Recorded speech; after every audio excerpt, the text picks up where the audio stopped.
ഡോക്ടർക്ക് എങ്ങനെയാ ഇടയ്ക്കിടയ്ക്ക് ടൈമിംഗ് തെറ്റാറുണ്ടോ? ടൈമിങ്ങോ? എന്ത് ടൈമിങ്? അതൊക്കെ വഴിയെ മനസ്സിലായിക്കൊള്ളും. ഞങ്ങൾക്ക് ടൈമിംഗ് തെറ്റാറില്ല. തൽക്കാലം അത്രയും മനസ്സിലാക്കിയാൽ മതി.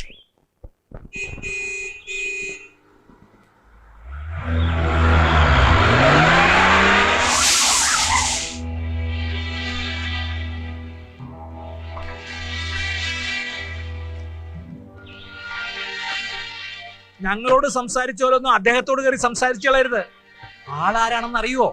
തൃക്കണ്ണനാണ്, ശിവൻ. ഭസ്മാക്കി കളയും. ഓ, സൂക്ഷിച്ചോളാം.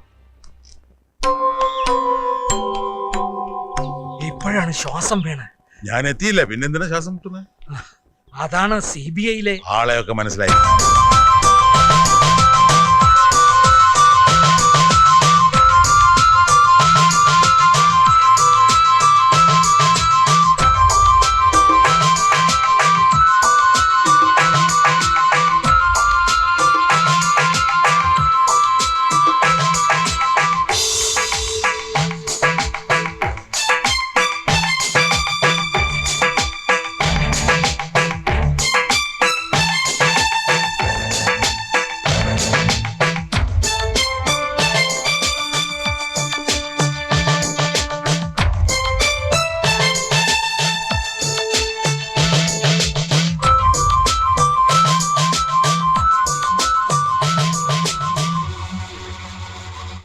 ഞാൻ സേതുരാമയ്യർ.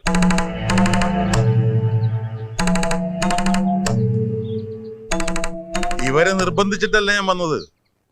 കാര്യമറിയാതെ വല്ലതും ചെയ്ത് ഒരു ബ്രാഹ്മണ ജന്മം പാഴാകരുത്. ആ ശാപം എന്നിലേക്കും വരും കുറച്ച്. അത് വേണ്ടെന്ന് കരുതിയിട്ടാ. വളരെ സന്തോഷം. ഈ മഹാമനസ്കത ഞങ്ങളുടെ ഇവിടുത്തെ ജോലി തീരുന്നത് വരെ തുടർന്നാൽ നന്നായിരുന്നു. മുകളിലത്തെ പൂജാമുരുടെ വാതിലൊന്ന് തുറന്നു തരണം. ഈ കുടുംബത്തെ ബാധിച്ചിരിക്കുന്ന ദോഷങ്ങൾക്കെതിരെയുള്ള രക്ഷയാണത്. ഞാൻ കിട്ടിയത് ഞാൻ അഴിച്ചു മാറ്റില്ല. എങ്കിൽ ആ ജോലി ഞങ്ങൾ ചെയ്യേണ്ടി വരും. അതിനുള്ള ശക്തിയും ധൈര്യവും ഉണ്ടോ എനിക്ക്? നിങ്ങളുടെ നിയമവും കേസും മഹസറും സാക്ഷിയും കോടതിയൊക്കെ വേറെ, ഇതിന്റെ നിയമം വേറെ. പ്രകൃതിയിൽ ഉറങ്ങിക്കിടക്കുന്ന സൂക്ഷ്മ ശക്തികളെ അഹങ്കാരം കയറി വിളിച്ചുണർത്തിയാൽ അകത്ത് കിടക്കുന്ന സാധനം എന്താണെന്ന് എനിക്കറിയാവോ? രക്തയക്ഷിയ. അവള് തന്റെ രക്തം ഊറ്റി കുടിക്കും. ഏതായാലും ഒരുപാട് രക്തം കൊതു കുടിക്കുന്നതല്ലേ, കുറെ യക്ഷ്യം കുടിക്കട്ടെ.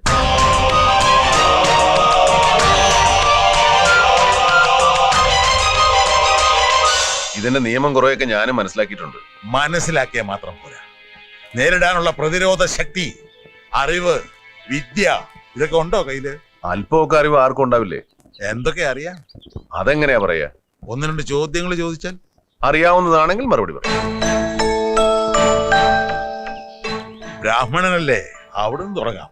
ഓ, ചോദ്യം: ബ്രാഹ്മണനാകാൻ യോഗ്യനാരാണ്? ഉയർന്ന ചിന്തയും ലളിതമായ ജീവിതവും നയിക്കുന്നവരാരും അതിന് യോഗ്യരാണ്. ചോദ്യം: ഗായത്രി ഒരു മന്ത്രമാണോ? അല്ല. കാരണം? ഗായത്രി വെറും മന്ത്രം മാത്രമല്ല, ഒരു മീറ്ററും കൂടിയാണ്. മീറ്റർ എന്ന് വെച്ചാൽ ഛന്ദസ്, ചൊല്ലേണ്ടുന്ന രീതി, സംഗീതത്തിൽ രാഗം പോലെ.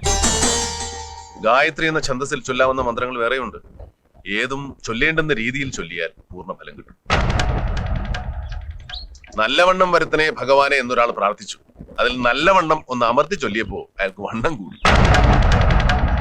മന്ത്രങ്ങളും അത് ചൊല്ലേണ്ടുന്ന വിധവും, that's modulation, is equally important. അത് മാത്രമല്ല, അതൊരു സയൻസ് കൂടിയാണ്. Every science is ruled by certain loss.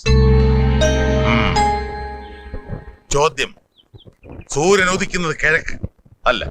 പിന്നെ? സൂര്യൻ എവിടെ ഉദിക്കുന്നുവോ അത് കിഴക്ക്. 360 ഡിഗ്രിയിൽ ഭൂമി സൂര്യനെ ചുറ്റിക്കൊണ്ടിരിക്കുകയാണ്. ഭൂമിയും സൂര്യനും സ്വയം ചുറ്റുന്നുണ്ട് താനും. ഇവിടെ സ്ഥിരമായ ഒരു ദിക്കിന് എന്താണ് പ്രസക്തി? ഉദയം, അസ്തമയം, ദിക്ക്, ദിശ ഇതൊക്കെ വെറും സങ്കല്പങ്ങൾ മാത്രമാണ്.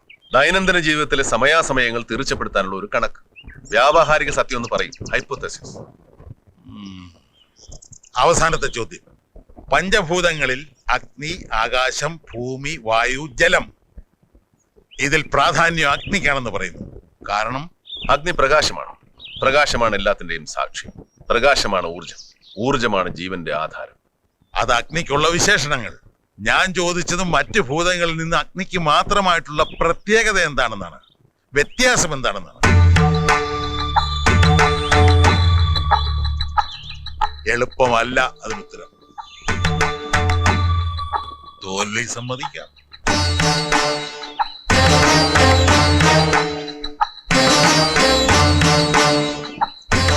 പഞ്ചഭൂതങ്ങളിലൊന്നായ നാം ശ്വസിക്കുന്ന വായു ശരീരത്തെ ശുദ്ധമാക്കുന്നു. പക്ഷേ സ്വയം അശുദ്ധമായി കാർബൺ ഡൈ ഓക്സൈഡായി പുറത്തേക്ക് വരും. അതുപോലെ തന്നെ ജലം അഴുക്കുകളെ ശുദ്ധീകരിക്കുന്നതിനോടൊപ്പം സ്വയം അശുദ്ധമായി മലിനജലമാകും. അഗ്നിയാവട്ടെ വസ്തുക്കളെ ശുദ്ധീകരിക്കുന്നതല്ലാതെ സ്വയം അശുദ്ധമാകുന്നതേയില്ല. മറ്റു ഭൂതങ്ങളിൽ നിന്നും അഗ്നിക്ക് മാത്രമുള്ള ഒരു പ്രത്യേകതയാണ്. അതൊരു ശാസ്ത്ര സത്യം കൂടിയാണ്. അതുതന്നെയാണ് എല്ലാ കർമ്മങ്ങൾക്കും അഗ്നി സാക്ഷിയാവാൻ കാരണം. അഗ്നിശുദ്ധി എന്ന് കേട്ടിട്ടുണ്ട്. എല്ലാ അശുദ്ധിയെയും ശുദ്ധീകരിച്ച് സ്വയം അശുദ്ധമാകാതിരിക്കുക. വളരെ വലിയൊരു തത്വം തന്നെ ഉണ്ട് അതിൽ. അഗ്നയെ ഇതം നമമ. പറഞ്ഞ മറുപടി ഒന്നിന്റെ ഉടമസ്ഥൻ ഞാനല്ല, ഏതോ കേട്ടറിവ്. ഇനി എന്നെ തോൽപ്പിക്കാനാണെങ്കിൽ അത് വളരെ നിസ്സാരമാണ് സാർ. ഒരു കൊച്ചുകുട്ടി വിചാരിച്ചാൽ മതി. പുള്ളി ഉണ്ടാകുന്നത് ഭൂമിക്കടിയിലാണോ മുകളിലാണോ എന്ന് ചോദിച്ചാൽ എനിക്കറിയില്ല. ഇവിടെ നിന്ന് കൊച്ചിക്ക് എത്ര ദൂരമുണ്ടെന്ന് ചോദിച്ചാൽ എനിക്കറിയില്ല. സേവിങ്സ് ബാങ്കിന് എത്ര ഇൻട്രസ്റ്റ് കിട്ടുമെന്ന് ചോദിച്ചാൽ എനിക്കറിയില്ല. പാനിപ്പട്ടി യുദ്ധം നടന്ന വർഷം ഏതാണെന്ന് ചോദിച്ചാൽ എനിക്കറിയില്ല. പെട്ടെന്ന് ഇവിടുത്തെ മന്ത്രിമാരുടെയും അവരുടെ വകുപ്പുകളും ചോദിച്ചാൽ ഞാൻ കൈമലർത്തു. ചുരുക്കി പറഞ്ഞാൽ അറിയുന്ന കാര്യങ്ങളെക്കാൾ കൂടുതൽ അറിയാത്ത കാര്യങ്ങളാണ്.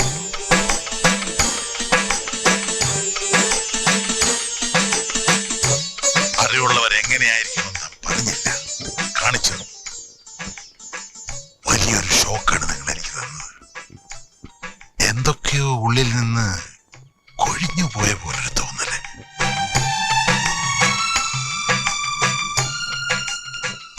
നിങ്ങളെ പലതരത്തിലും തോൽപ്പിക്കാൻ ശ്രമിച്ചവനാണ് ഞാൻ. ക്ഷമ ചോദിക്കുന്നു. അയ്യോ, അങ്ങ് എന്നോട് ക്ഷമ ചോദിക്കുക. ഒരിക്കലും വരുന്നത്. മനസ്സിലൊരു ശത്രുവിനെ കൊണ്ടാ ഞാൻ ഇങ്ങോട്ട് വന്നത്. പോകുന്നത് പവിത്രത്തെ കൊണ്ടാ. വരട്ടെ.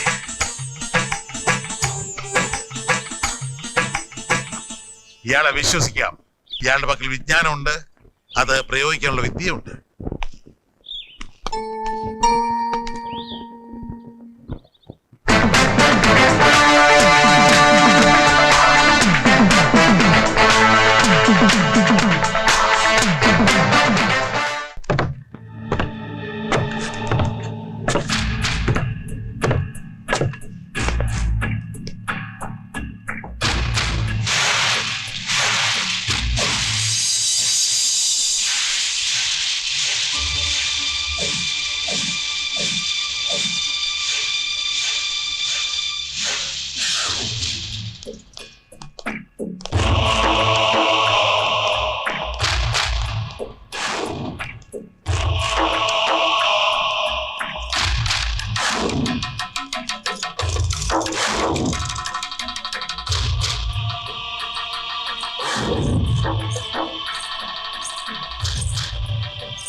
അവിടെ വച്ചിരുന്നതൊക്കെ ജ്യോത്സ്യം പറഞ്ഞതുകൊണ്ട് ക്ഷേത്രത്തിൽ കൊണ്ടു കൊടുത്തു. ഏത് ക്ഷേത്രത്തില്? ഇവിടെ അടുത്ത് കുടുംബക്ഷേത്രത്തിൽ.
അന്ന് രാത്രി സായിക്ക് എന്ത് സംഭവിച്ചു എന്നറിയണ്ടേ? വേണം സർ. ഒരിക്കൽ കൂടി ഒരു 10 മിനിറ്റ് ഈ മുറിയിൽ തനിച്ച് കഴിയാൻ സാധിച്ചാൽ അത് മനസ്സിലാവും. ധൈര്യമായിട്ട് പോകും. പേടിയാണോ? Sorry sir. ചാക്കോ, ശങ്കരേട്ടാ,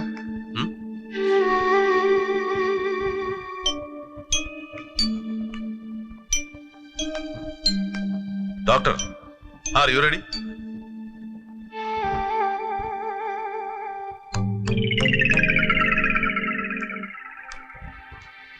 ദേവസ്വം എന്ത് പറയുന്നു? നോക്കുന്നോ?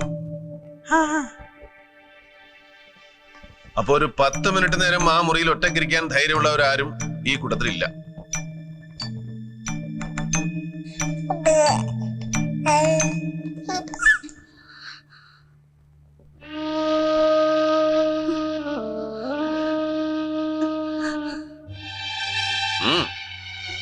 വാ.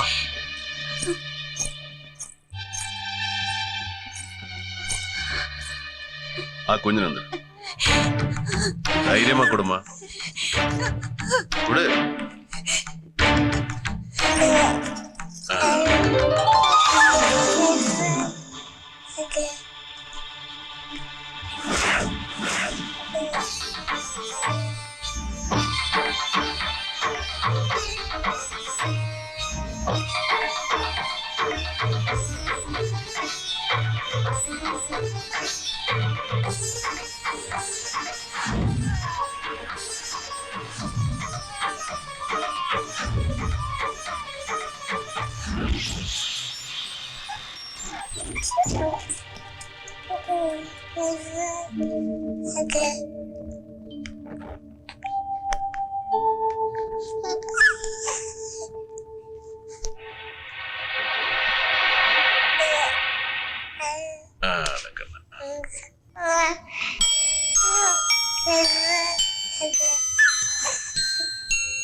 മിടുക്കി, നിന്റെ ധൈര്യം ഇവിടെയുള്ളവർക്ക് ആർക്കും ഇല്ലാതെ പോയല്ലോ. പോമാ.